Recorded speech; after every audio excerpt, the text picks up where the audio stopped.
Hello and welcome to Inside Health.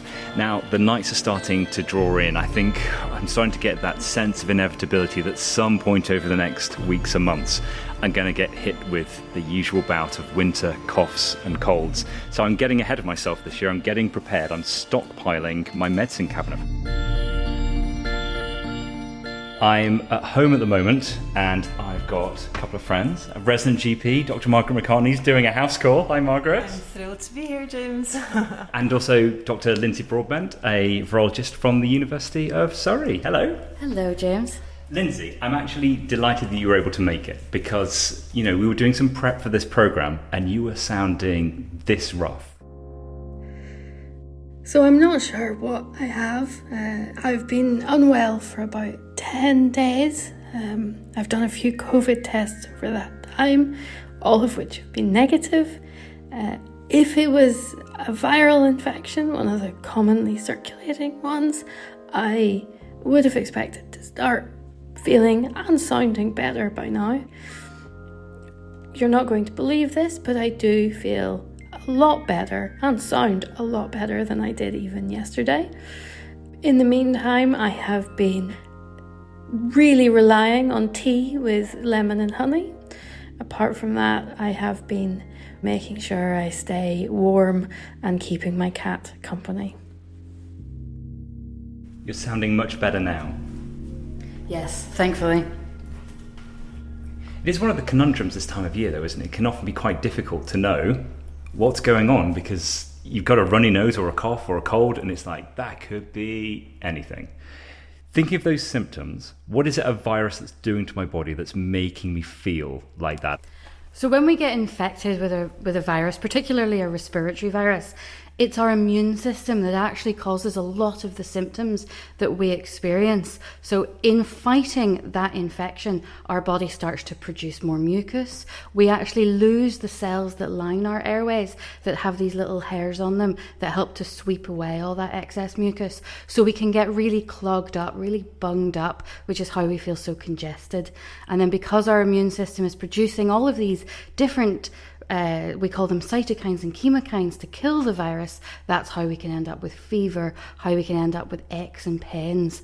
So it is actually our body's response to the virus that can actually make us feel really, really dreadful. But also, a lot of the stuff we get this time of year is really quite low-level stuff, isn't it? It's enough to make us feel grotty without putting our lives at risk. So sometimes you still have to go to work or you have to get up and get the children somewhere. And it's one of those things where you don't have the choice of I'm just going to bed and I'll take it as something that might make me feel a little bit better. That's why people do this and reach for the medicine cabinet. And I've got a little box actually. I've got one shelf. Try not to spill everything everywhere. That's well organised, James. Don't want to be too messy, right? Well, we'll go through my very organised medicine box in a minute, but first we've been chatting in Cardiff to see what you turn to each winter. Right, I've got paracetamol, strepsils, throat spray, vitamins, things like that. Vic, you always got a Vic. Anything, you name it, it's there in my cabinet and it's all sorted. I blame my mother for that. She's got a remedy for everything she have. Every illness she got a remedy for, so it just follows down the tree, doesn't it? Down the line. So that's one person who's hyper-organised. A couple more a bit like me. It's not a medicine cabinet, it's a medicine tin, Quality Street one actually, but it's got ibuprofen, cold and flu tablets, and plenty of stuff for heartburn and cough medicine, and that's about my lot. Definitely you've got to have them there, just in case, because you never know. I'll be honest, I don't have a cabinet, I have a Hessian sack that is full of bits. This is completely true. I think what ends up being hoarded mostly in mine is Alka-Seltzer, because I always buy it for the inevitable hangover and then end up thinking to myself, when I have the hangover, I don't deserve Alka-Seltzer, I need to be punished more. And then, just have archaic pouches of suspicious fizzy compounds sticking in this sack. I have paracetamol, ibuprofen, loratadine for hay fever. Other than that, I keep it simple. Yeah. The only thing I can add is the throat lozenges, because I get really bad sore throat, so that's it. Yeah, nothing special. And then, of course, some of us don't do any prep at all. My dad was a doctor, so I'm not much of a pill popper if I don't have to be. So yeah, we don't go too much to be really. I think if we got the odd pain, paracetamol or ibuprofen, that's all we've got. And that's about it really. Yeah. We're not really ill people, are we? Touch wood. So it sounds like we have three big camps of people. Who do you most naturally fit in with, Lindsay? Oh, I have a full-on medicine drawer in my house. It has everything from cough syrup to throat lozenges to painkillers. You're a walking pharmacy. Yep. Margaret? I have to say I'm perhaps not the most organised. I usually try and make sure that some in-date paracetamol during the winter season, but really I wouldn't go any further than that. Do you lean on anything else if you get ill, or do you just ride it out with paracetamol? Generally, I expect my family to bow to my every demand and wish during a period of illness, but I'd be lying if I said I'd take anything, because I generally almost always wouldn't. Well, because I'm trying to be a bit more focused about what I buy this winter, I thought I'd nip out from work and head to the pharmacy. This is Reshma Malde from John Bell and Croydon. Hello, my name's Reshma. How can I help you? Well, hi Reshma. I'm just staring at the dizzying array of cold and flu remedies, trying to figure out what I should get ready for winter, because I don't want to have to leave the house if I'm feeling really grotty. So I just thought, why don't I stockpile ahead of time? More prepared than Noah this year is my thinking. You're absolutely in the right place, so let me help you. If we take colds and flus, for me, most of it will be around choice of flavour, and hence that's what marketing is all about. But the most important thing is choosing the right active ingredient for the symptoms that you have. Yeah, I know. I always prefer having the lemony sachet in some hot water in comparison to swallowing a tablet. I'm sure it's exactly the same stuff on the packets, but it's the same ingredients that's in the capsule. And so let me ask you, why do you find drinking a mug of hot liquid versus a capsule is better for you? I just enjoy drinking the drink. And often that's exactly it. It's not complicated. If we take colds and flus, one of the basic advice that I would give all my customers is trying to increase the amount of fluid that you're taking in.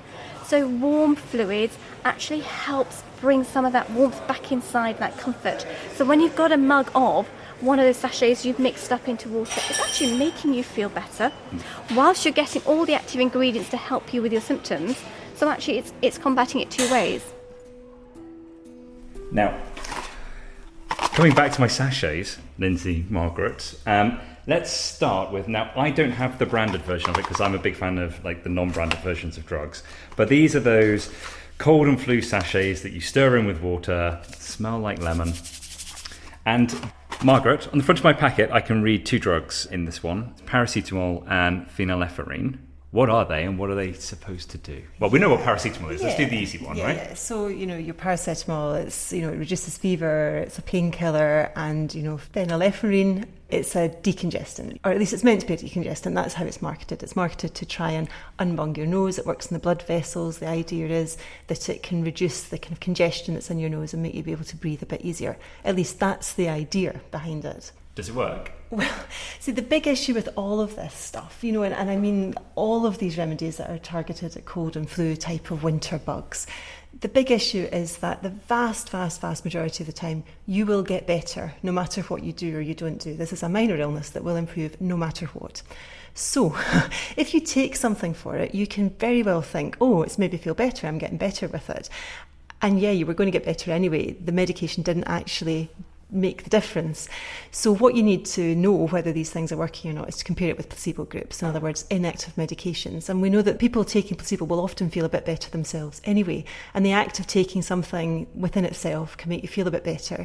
The act of taking something that reminds you of childhood, it's got a strong scent or, a flavour, can be comforting, I suppose, within itself. I'll be talking to you a lot about certain vapour rubs before the end of this programme. Yeah. So, and the big issue with all of those things is it worth me paying to get this? Is this something that's going to do as I think it will do? And actually, if you look even at paracetamol, one of these most, well-used medications that we've got, there has been a randomised controlled trial done of paracetamol in colds and flu-like illnesses that didn't find it was beneficial, but the act of taking something may well make some people feel a bit better.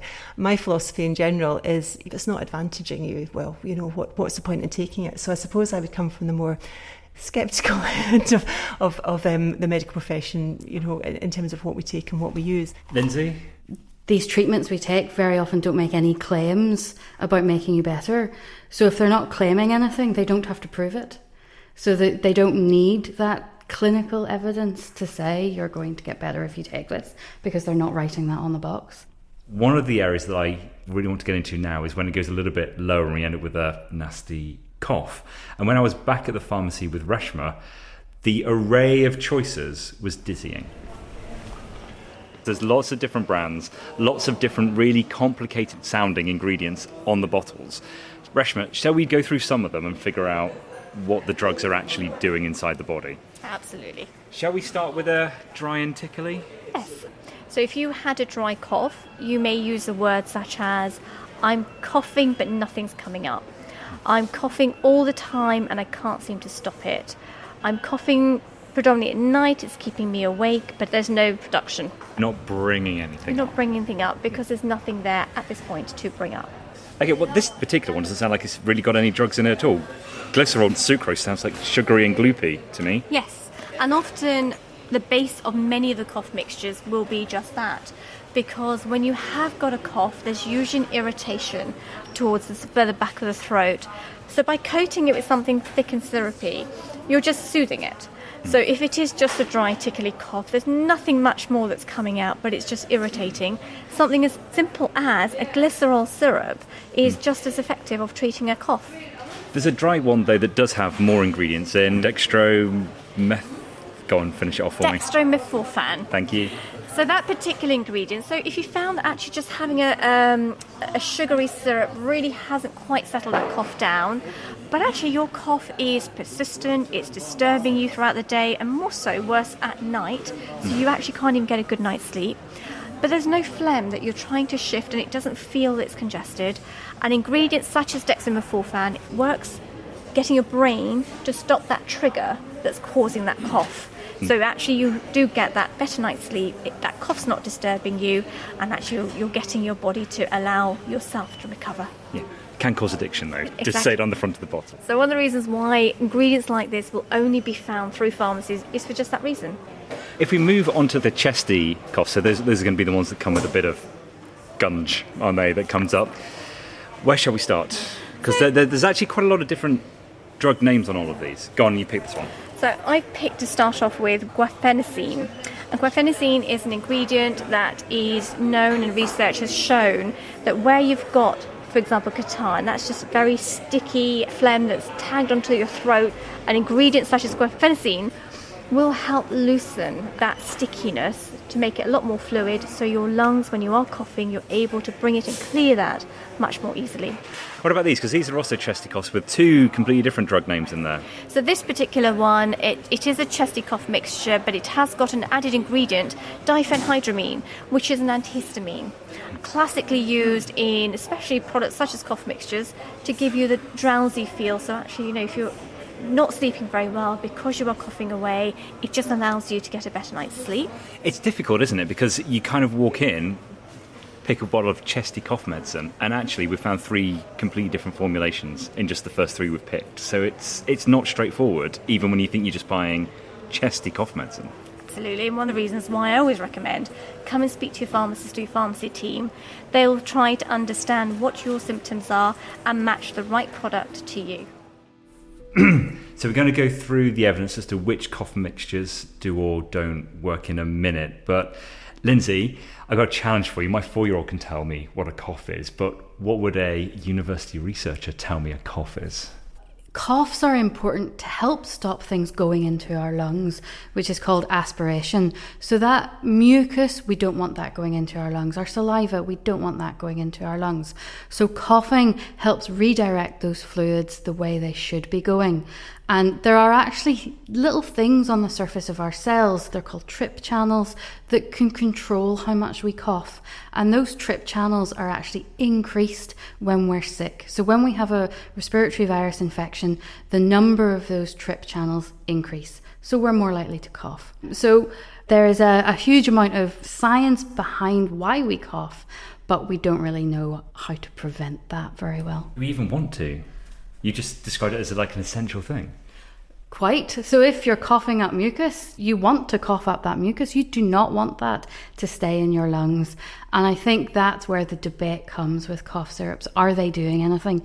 Is it worth our money? But I suppose some of the chesty cough medicines would argue that the drugs are loosening up the mucus to make it easier to get out of the way. So it's not suppressing what the body's doing, it's making it easier.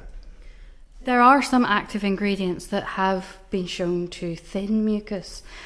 And those kind of cough syrups, if you have a very chesty cough and you have a lot of thick, sticky phlegm, those do have a role in helping to thin that mucus, making it easier to clear it and swallow it. So the length of time you have that mucus, the length of time you have that cold or that flu isn't going to change. It just helps you deal with it a little bit easier.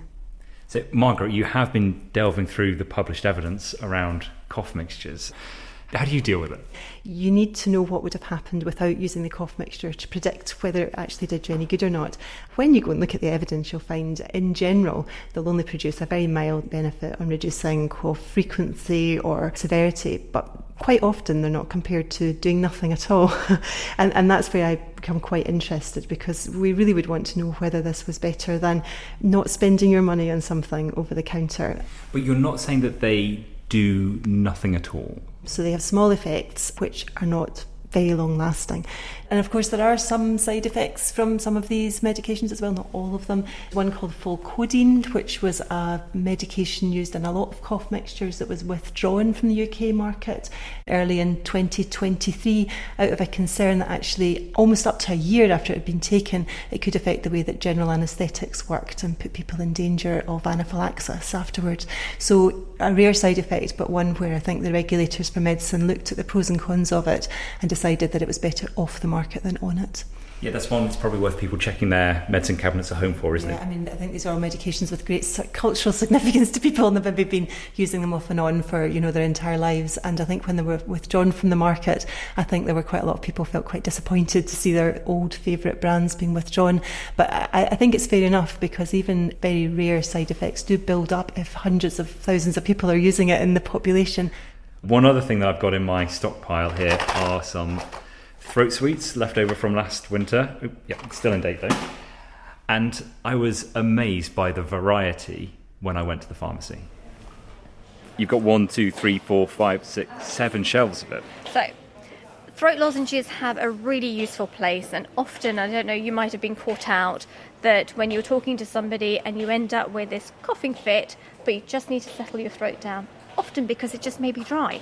So some of these lozenges can be designed just to help moisten and soften the back of the throat. Are they actually medicines, or are they just sweets? Could I just get a packet of, I'm going to call them medicated sweets, because as much as they are sweets because they are made of sugar or glucose, they have got active ingredients in it, which does have a purpose that it plays. In terms of, you've got what I call just basic, I shouldn't call this, it's not very good to say this for marketing purposes, I call it basic sweets that are flavoured, have a little bit of menthol to help you feel better. Or eucalyptus sometimes, don't you? Yeah. And then you've got, I call specifics. So for example, if you've got that really itchy throat, the way you can't even swallow because it's so painful, you've got lozenges that contain anti-inflammatories. Similar to, for example, ibuprofen that you may take for your headache. Once again though, the danger of just assuming that everything's the same, because it really isn't. It isn't, no, they've all got their own active ingredients that play a vital role in terms of, some of them will have antiseptics to keep the back of the throat clean and clear so it doesn't develop anything further.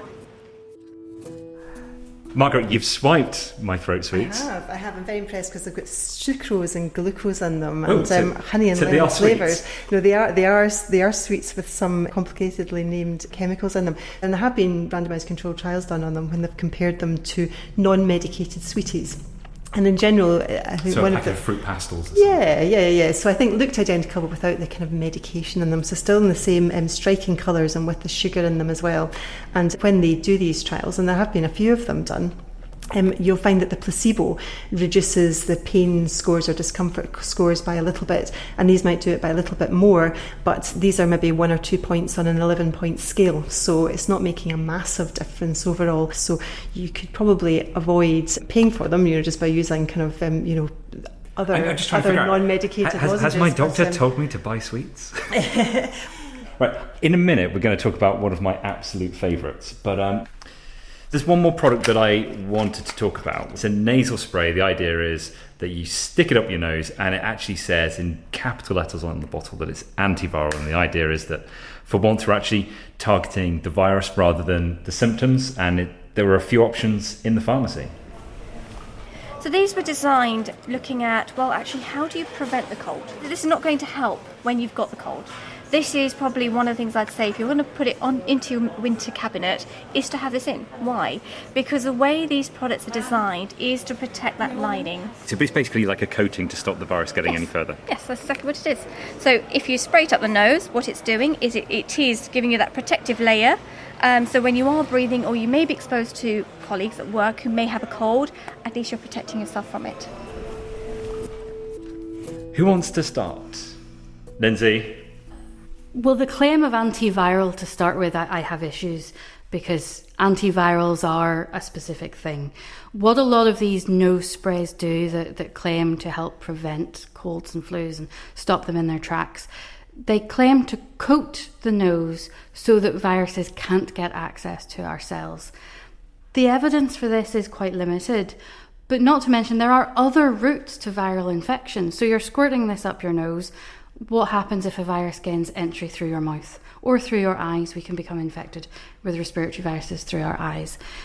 So the benefits from this are quite limited. There are other things like nasal rinses that have been shown in the lab to reduce the viral load, which means the number of viral particles in our nose. But that actually might have more benefit for the people around us. At that stage, you're already infected, but it may reduce how much virus we're breathing out. Margaret, they often come with the phrase clinically proven. I think that can mean a variety of things and also nothing at all. And interesting, one of these products, there was a complaint made to the Advertising Standards Authority about it a few years ago, and they were very strictly told not to be claiming that it could lead to the elimination of cold symptoms. So I think they would obviously have to be quite careful. And interesting as well, with these sprays, certainly some of them have got a status of a Class 1 medical device, which is not one that gets permission to be sold on the basis of clinical trials. Instead, it's sold on the basis of self-declaration. And this is the same category of medical devices that's applied to things like bandages and spectacles and glasses, not things that we would often think about as medicines. And again, as Lindsay says, these things tend to be treated or tested in a lab, with cells in a petri dish, not in real life, So again, there is no good evidence that these will provide a benefit to you. In a minute, we're going to talk about one of my absolute favourites. I've just loved the smell of it. In our completely unscientific survey of the people in Cardiff, well, let's just say I am not the only person. Vapor rub, because I like vapor rub. I swear by Vic on your chest if you're bad every night to go to bed and on the bottom of your feet. That's what I do. Put it on the bottom of my feet. And I'm never off work sick, so something's going good.